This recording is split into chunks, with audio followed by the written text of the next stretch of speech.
Hindi ko nga in-expect na mangyayari 'to, mga mima ko.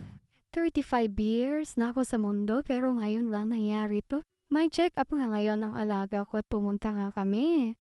Habang binabaybay na namin ang daan papunta sa check-up ng alaga ko ay may naisip akong, what if?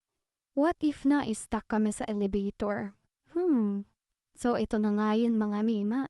Katatapos nga ng check-up niya, papunta na kami sa first floor para kumuha nga ng gamot.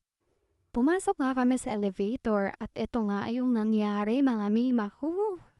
Papunta na nga kami sa first floor niyan kaso hindi na nagana yung open. Na-stuck lang naman kami sa loob ng mga 15 minutes. Trinay ko mapindutin ilang beses yung alarm button kaso hindi talaga nagana mga mima ko. Gustuin ko man magpanik kaso hindi pwede kasi matanda nga yung kasama ko. At takot ako baka ma-high blood.